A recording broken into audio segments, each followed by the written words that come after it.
Have you ever seen a lake this blue? Let me show you this gorgeous lake in Oregon.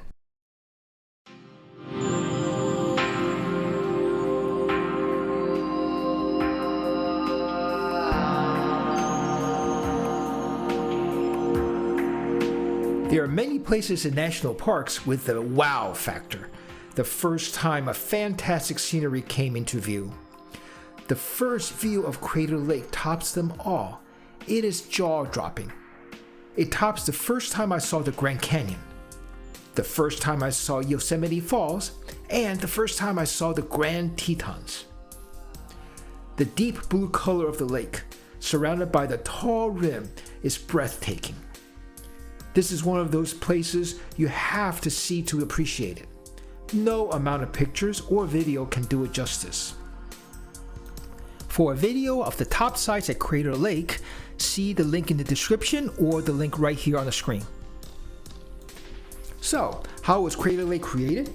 Well, 7,700 years ago, when the 12,000-foot Mount Mazama erupted, it created massive pressure and caused a circle of vents to form around the mountain in a circular pattern. When enough lava flowed out, the entire top of the mountain collapsed and formed a deep circular hole. Over time, rainwater filled the hole to create a lake.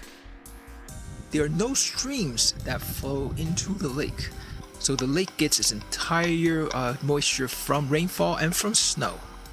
The last time the lake totally froze over is in the 1940s. Has not frozen solid since. The lake level is remarkably stable to within 3 feet any given year. That's because there are underground channels that allow the water to flow out. This gives the lake a unique and isolated habitat. We visited Crater Lake twice, the first time in the spring and the second time in the fall. While the lake is the constant, the experiences were vastly different. Our first visit was in May. As we got closer to Crater Lake, the cars thinned out and the pines grew taller. We arrived at the entrance sign with just a hint of snow on the ground. Soon after, as we continued to climb, the snowbanks on the side of the road got taller. 4 inches of snow fell on the ground the night before. The scene was just like a Christmas card.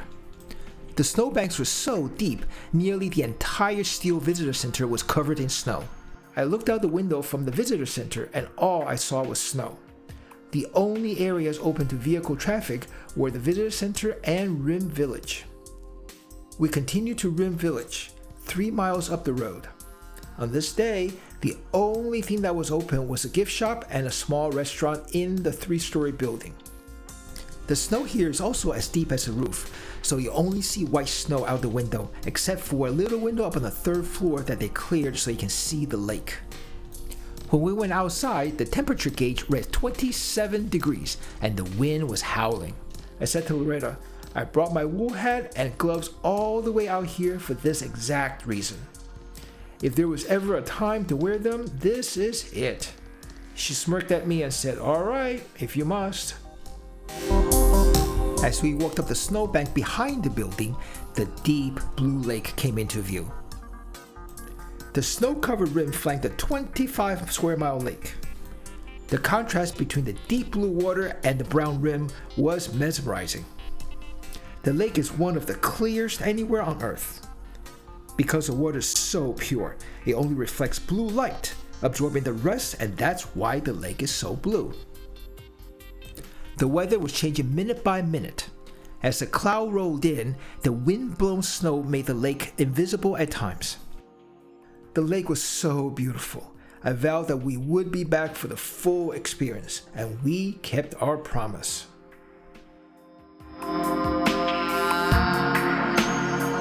Well, the last time we came here, we couldn't go anywhere past the visitor center because the snow was so deep and the loop road was closed. And after I saw the beautiful blue lake, I vowed that I will come back when the snow is not here. And here we are on this September day. We are here and I am so much looking forward to see that blue lake and drive all around it. We arrived in late afternoon as the sun was setting. The Crater Lake Lodge lobby was busy with guests arriving and people waiting for the restaurant. we had a lake view room, so I was hurrying up to the room in full anticipation of a great view. Well, I was disappointed. The window was tiny, and the screen made the view hazy. On top of that, the smoke from the wildfires 100 miles away in California made the sky even more hazy. The view, while still gorgeous, wasn't exactly what I had expected. After dinner, we went to Discovery Point, just up the road, to enjoy the night sky. The sky was clear and the Milky Way visible.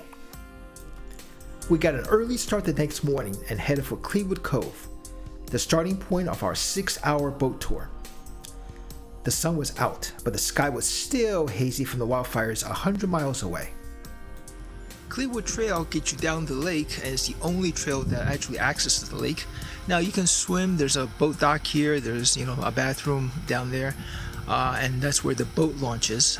But you can swim. The temperature of the lake as we're here in mid-September is 57 degrees, so it's quite chilly. But the only way to boat on the lake is to go through the park concession. They have several different kinds of tours of different length that happens during the summer. And you can take those tours, and they're guided tours. So that's the only way that you can boat on the lake. The lake came into view as we descended the steep switchbacks. Soon enough, we reached the boat dock with 50 of our fellow tourists. Right on time at 9, we started our boat tour with an open-air 50-person boat that was new for the 2023 season. They had to use a helicopter to bring the boat down to the lake. As we headed for Wizard Island, the ranger pointed out various formations like Lyle Rock that extends nearly 2,000 feet from the lake, and Devil's Backbone that is a 1,000-foot long dike that reaches from the lake to the top of the rim. Before long, we arrived at Wizard Island, a cindercone island with a 763-foot summit. This island was formed from an eruption after the main lake was formed. Well, it is 763 feet above the lake level and extends 2,500 feet below the lake surface. We had 3 hours on the island to explore. Wizard Island is an island that's a volcano actually unto itself that erupted about 400 years after the main eruption that formed Crater Lake. And it's actually not that easy to hike here. There are 2 trails. One of them goes to the summit, which goes up 900 feet. Which is a bit more than what we can do, especially since we have to climb back up Cleetwood Trail. Now, Cleetwood Trail is the trail that goes from the parking lot down to the boat dock, and it's a little over a mile, but quite steep all the way. So we came down to the boat. Now we gotta go back up when we get back to the boat dock, and that's why we're not doing the summit here on Wizard Island, and instead we're doing another trail. Hiking to Fumo Bay, and the trail is very rocky because of basically the volcanic rocks, so it is slow going. You gotta be really careful not to twist your ankles. Hiking boots definitely recommended here. The people who hiked to the summit all said the view was gorgeous and breathtaking. If you have the stamina, that is a must-do hike. The sky was still hazy, but improving. Things were looking up. After about 3 hours, the tour boat picked us up and we continued the tour along the eastern side of the lake, with stops at Phantom Ship, Pumice Castle, and a waterfall that was still flowing in early September from the melting snow. Near the end of the tour, we were introduced to the Old Man, a 30-foot log floating vertically with 3 feet above the surface. It is at least 450 years old and travels all over the lake, as much as 3.8 miles a day. Why it floats vertically is still a mystery. As the finale, the ranger laid on his stomach by the side of the boat and scooped lake water into water bottles for anyone who wanted a souvenir. Of course, I jumped at the chance. The water tasted refreshing, but it wasn't quite as good as New York City water. Loretta didn't want any part of it, afraid some prehistoric bacteria was going to eat her flesh from inside out. After the boat tour, hiking up the 1.1 mile, 700-foot elevation change Cleetwood Trail was no simple task. While it wasn't as bad as I expected, we still took lots of breaks along the way. By this time in the mid-afternoon, the haze improved dramatically and the lake gradually became as blue, as clear as I remembered it. The sun was out, the sky blue, and the temperature in the upper 60s. Perfect weather. As we headed back to Rim Village, we stopped at the North Junction Overlook, which was okay. The better overlook is the next stop, Watchman Overlook, which had the iconic view of Crater Lake with Wizard Island in the foreground. This is a must stop. By now, the haze was almost completely gone. This is the view as I remembered it. In fact, it was better because I am not freezing this time. We didn't have the energy to hike the Watchman's Trail to the top of a nearby peak, but I'm sure the view would have been fantastic. Next stop was Discovery Point Overlook, the same place we were the previous night for stargazing. The view here was also excellent, again with Wizard Island in the foreground.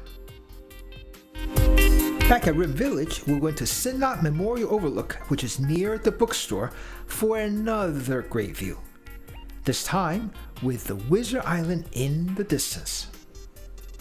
This overlook is sheltered with an inside and a balcony, so if the weather is bad, cold, wet, or windy, it is a good place to view the lake and stay dry and warm.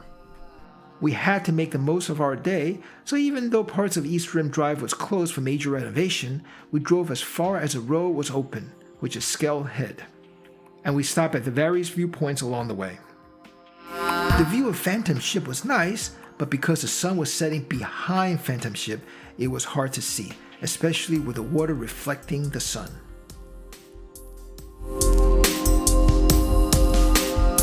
Back at Rim Village, the haze is completely gone. The deep blue color of the lake was vivid with the afternoon sun. The walk between Crater Lake Lodge and the main building had stunning views. We relaxed on the porch of the Crater Lake Lodge, waiting for dinner while the sun set. What a beautiful end to the day. The next morning, we packed up and headed out, but not before one last look at the beautiful, mesmerizing lake.